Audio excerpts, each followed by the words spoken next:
नमस्कार बच्चों, तरुण शर्मा यार बेटे क्लास 12 बायोलॉजी का एक और टॉपिक लेकर के आए हैं, that is lactation. Lactation means milk का प्रोडक्शन। इससे पहले वाले जो बेटे लेक्चर था हमारा, उसमें हमने प्रोसेस डिस्कस करा था पार्चुरेशन का। ठीक है, पार्चुरेशन के तुरंत बाद, मतलब पार्चुरेशन मतलब बच्चे का बर्थ होना, जन्म होना, जन्म के तुरंत बाद ही ये प्रोसेस स्टार्ट होता है लैक्टेशन वाला, मतलब जिसमें मदर्स बच्चे को मिल्क बना करके देती हैं, दैट इज लैक्टेशन। क्लियर होगी बात? लैक्टेशन दो स्टेप में पूरा हो जाएगा हमारा। कौन कौन सा? पहला कि हम मिल्क बनाएं, मिल्क की फॉर्मेशन, और दूसरा सेकंड स्टेप क्या है? मिल्क का इजेक्शन, मिल्क को इजेक्ट कराएं। तो these two steps in which lactation gets completed. पहला स्टेप क्या है? लैक्टेशन में मिल्क का बनाना। आओ देखते हैं मिल्क की फॉर्मेशन कैसे होती है। देखिए, आफ्टर पार्चुरेशन, जैसे ही पार्चुरेशन हुआ, बच्चे का जन्म हुआ, तो प्रोजेस्टेरोन और एस्ट्रोजन, दो हार्मोन, प्रोजेस्टेरोन जो एम्ब्रियोनिक डेवलपमेंट पर प्रेगनेंसी को मेंटेन करके रखा हुआ था, दूसरा हार्मोन एस्ट्रोजन जिसने पार्चुरेशन में हेल्प करी थी, ये दोनों हार्मोन प्रोजेस्टेरोन और एस्ट्रोजन पार्चुरेशन के मतलब बच्चे के जन्म होने के बाद तुरंत डाउन हो जाते हैं, इनका लेवल लो हो जाता है, बिल्कुल जीरो।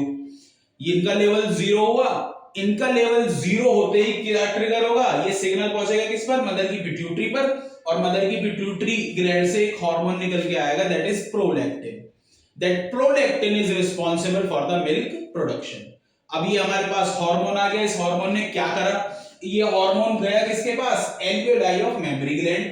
मेमरी ग्लैंड के एल्वियोलाई के पास गया, मतलब जो हमारे ब्रेस्ट में जो मेमरी ग्लैंड में एल्वियोलाइज है, सैक लाइक स्ट्रक्चर्स जो हैं, ये मैंने बनाई हुई है बेटे, दीज सैक लाइक स्ट्रक्चर्स, ये वाला जो पोर्शन है, these are known as alveoli.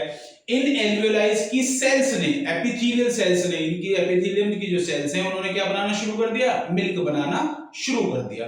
तो that is the way progesterone estrogen down, progesterone estrogen down, prolactin high. उस प्रोलैक्टिन से मेमरी ग्लैंड में क्या बनने लगा? मिल्क बनने लगा। उसकी जो एल्वियोलाइज है, उन्होंने मिल्क बनाना शुरू कर दिया। तो that is the formation of milk. अब ये जो मिल्क बना है, इस मिल्क को इजेक्ट कराना है। इजेक्ट कराना मींस इनको फ्रॉम द ब्रेस्ट, जो ब्रेस्ट है हमारी, उनसे बच्चा इनको मिल्क को ले, दैट इज द इजेक्शन। अब उसके लिए क्या होता है? It is a milk ejection reflex, मतलब मिल्क के इजेक्शन का रिफ्लेक्स, और also known as let down reflex. इसमें क्या होगा? जैसे ही बच्चा ब्रेस्ट फीडिंग स्टार्ट करेगा, तो स्टार्ट करते ही मदर के जो हमारा पोस्टीरियर लोब है, उसका जो हमारे पास किसका पोस्टीरियर लोब? पिट्यूटरी ग्लैंड का। तो जैसे ही बच्चे ने ब्रेस्ट फीडिंग स्टार्ट करी, जैसे ही उसने निपल्स को सक करना शुरू किया फॉर मिल्क, वैसे ही तुरंत ही क्या होगा? पिट्यूटरी ग्लैंड ऑक्सीटोसिन बना करके दे देगी। वो ऑक्सीटोसिन पहुंचेगा कहां पर? किस पर पहुंचेगा? वो मेमोरी ग्लैंड्स पर पहुंचेगा। किस पर पहुंचेगा? मेमोरी ग्लैंड्स पर पहुंचेगा, और उन मेमोरी ग्लैंड्स की मसल्स को क्या कराएगा? कॉन्ट्रैक्ट कराएगा। कॉन्ट्रैक्ट करने की वजह से क्या होगा? स्क्वीज होंगी, वो स्क्वीज होंगे तो फिर उसकी वजह से मिल्क इजेक्ट, दैट कॉन्ट्रैक्शन, उसकी वजह से मिल्क इजेक्ट होकर के बच्चा अटेन कर लेगा, बच्चा उसको ले लेगा।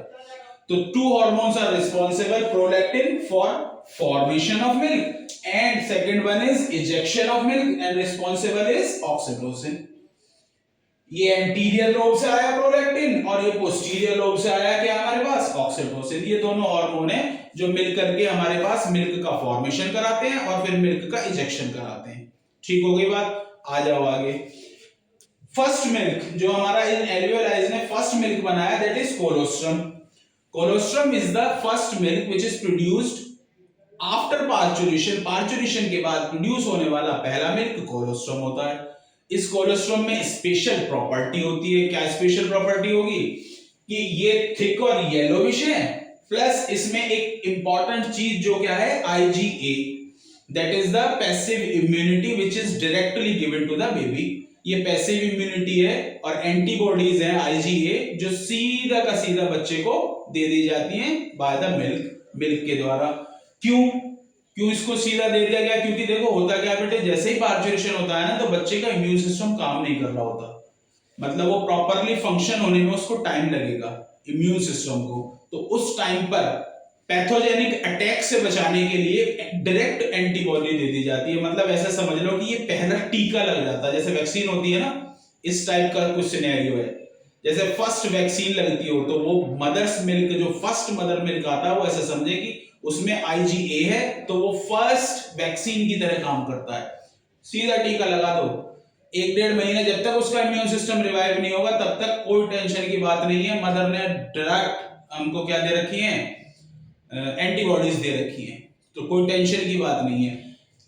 That is the colostrum. अब ये कोलेस्ट्रॉम में ये दो चीजें तो होगी, thick and yellowish with this antibody, ये हमारा फर्स्ट मिल्क हो गया। बट कोलेस्ट्रॉम में मिल्क में जो और चीजें होती है वो भी सभी होती हैं।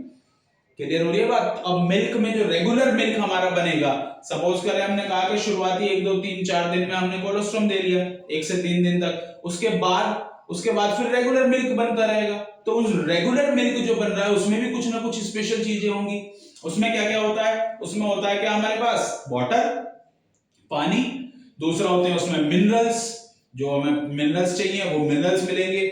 उसके बाद उसमें होता है प्रोटीन विच इज केसीन, जो मिल्क प्रोटीन होता है, प्रोटीन केसीन मिल्क प्रोटीन। उसमें फिर हमारे पास क्या है, कार्बोहाइड्रेट, शुगर, मतलब शुगर किसकी फॉर्म में, कौन सी शुगर, लैक्टोज शुगर, ठीक हो रही है बात। और फैट है, तो फैट किसकी फॉर्म में, ऑयल ड्रॉपलेट की फॉर्म में। तो कॉम्पैक्ट एक ऐसा न्यूट्रिशन है जिसके लेने के बाद और किसी चीज की जरूरत ही नहीं है बच्चे को। क्यों? क्योंकि उसमें पानी भी है, वाटर भी है, उसमें दुनिया में पाए जाने वाले जो सोर्स हैं, जो कंपोनेंट है फूड के, प्रोटीन, कार्ब और फैट, तीनों के तीनों वो भी मौजूद है। तो और किसी सोर्स की हमें जरूरत नहीं है। क्लियर हो रही है बात? ठीक होगी बात? तो दैट इज द, मतलब ये सारी चीजें और ये IgA, तो ये फर्स्ट मिल्क जो प्रोड्यूस होगा वो कोलेस्ट्रॉम, और उसके बाद फिर रेगुलर मिल्क चलता रहेगा with all these things. Clear होगी बात? आगे आ जाओ। एक चीज जो लिखी हुई है बेटे, ये वाला डाटा लिखा हुआ है, ये क्या है, प्रोलैक्टिन ने, हार्मोन ने मिल्क बनवा लिया। अब ये मिल्क कब तक बनाए भाई? मिल्क का प्रोडक्शन तो हमें 6 महीने तक कराना है, 7 महीने तक, 8 महीने तक। अगर एक्सटेंडेड लैक्टेशन हो गया तो ये 2 साल तक भी चल सकता है, 1.5-2 साल तक। तो इतने लंबे समय के लिए केवल एक हार्मोन रिस्पॉन्सिबल रह जाए कि हाँ भाई हम इसी के बल पर बैठे हुए हैं कि प्रोलैक्टिन ही करता रहेगा सारा काम इतने लंबे समय तक, तो ऐसा तो पॉसिबल नहीं है। तो कुछ और हार्मोन्स भी हैं which help this prolactin to maintain the milk production को मेंटेन कराए रखने के लिए। दैट इज GH, growth hormone secreted by the pituitary gland, thyroxine which secreted by the thyroid gland, and cortisol secreted by the adrenal gland. These 3 hormones also help that prolactin, with this prolactin, to maintain the milk production. उसको लंबे समय तक बनाए रखने के लिए ये help करते हैं। आगे आ जाओ। सी सेक्शन डिलीवरी क्या है? सी सेक्शन डिलीवरी लैक्टेशन से कैसे जुड़ी हुई है? देखिए, सी सेक्शन डिलीवरी मतलब सिजेरियन डिलीवरी, मतलब एक ऐसी डिलीवरी जिसमें डॉक्टर्स कट करके बच्चे को मदर के वॉर्म से डायरेक्ट बाहर निकाल लेते हैं।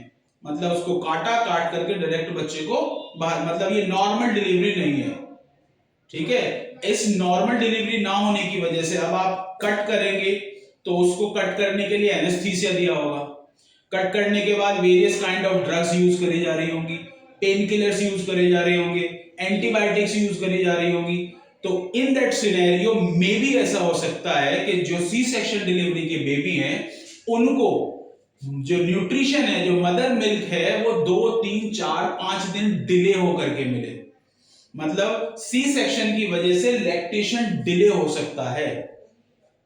समझ में आ रही है बात? 24 घंटे, 48 घंटे, 72 घंटे, मतलब 2 3 4 दिन डिले हो सकता है। और फिर जब ये चीजें जो हमने ऐड करी हैं, जो हमने ऑपरेशन के टाइम पर यूज करी थी, pain killers, antibiotics and anaesthesia, all these, जब इनका जो इनका लेवल है वो धीरे धीरे हम कम करेंगे तो मिल्क का फॉर्मेशन धीरे धीरे नॉर्मल होता चला जाता है। तो शुरुआती 3 4 5 दिन तक बच्चे को मिल्क जो मिलने की जो पॉसिबिलिटी है वो कम हो जाती है, लैक्टेशन कम हो सकता है। मैं ये नहीं कह रहा इससे, मैं ये नहीं कहूंगा कि ये कंप्लीट, हाँ सर आपने कहा कि जिनको सिसेक्शन हुआ है, सिजेरियन हुआ है, उनको मिल्क ऐसा ही होगा कि 3 4 दिन बाद मिलेगा। नहीं, ये जरूरी भी नहीं है। हो सकता है कि वो 24 से 48 घंटे में ही मिल जाए, 24 घंटे अगले दिन ही मिलने लगे, अगले दिन ही लैक्टेशन होने लगे सही। तो ये थोड़ा सा वेरी कर सकता है, इट हैपेंस, ऐसा होता है। क्लियर हो रही है बात? तो ये सी सेक्शन की बात होगी। आगे आ जाओ, एक और चीज लिखा है, WHO की गाइडलाइन की बात लिखी है बेटे। लैक्टेशन के टाइम के लिए हमारे पास जो WHO की गाइडलाइन है वो क्या कहती है कि 6 महीने तक बच्चे को मदर फीड के अलावा और किसी चीज की जरूरत नहीं है। हमें न्यूट्रिशन के लिए दो ही चीजें चाहिए, खाना चाहिए, पानी चाहिए। और जो फर्स्ट 6 महीने में जो मिल्क आ रहा है वो मिल्क में वाटर भी है तो पानी भी मिल गया, और वाटर के बाद हमारे पास प्रोटीन, कार्ब और फैट वो भी है तो हमें खाना भी मिल गया। तो शुरुआती 6 महीने तक बच्चे को मदर फीड के अलावा, मिल्क के अलावा और किसी चीज की जरूरत नहीं है, और हमें मदर फीड ही देना चाहिए अकॉर्डिंग टू द WHO। ठीक हो गई बात, ये मदर फीड के केस में। अब 6 महीने के बाद क्या हम कुछ और बाहरी खाना दे सकते हैं? हाँ दे सकते हैं। तो 6 महीने के बाद हम मिल्क फीड जो आ रहा है उसको भी कराते रहें, और बाहरी खाना जो आ रहा है वो भी करते रहें, उसका वो भी स्टार्ट कर दे। तो ये क्या आता है? एक्सटेंडेड लैक्टेशन, जो 2 साल तक चलता है फिर 6 महीने के बाद। तो ठीक है बेटे, तो that is the thing which relate with this lactation. अब मिलते हैं बेटे फिर नेक्स्ट लेक्चर में, नेक्स्ट चैप्टर स्टार्ट करेंगे, दैट इज रिप्रोडक्टिव हेल्थ। तब तक के लिए थैंक यू।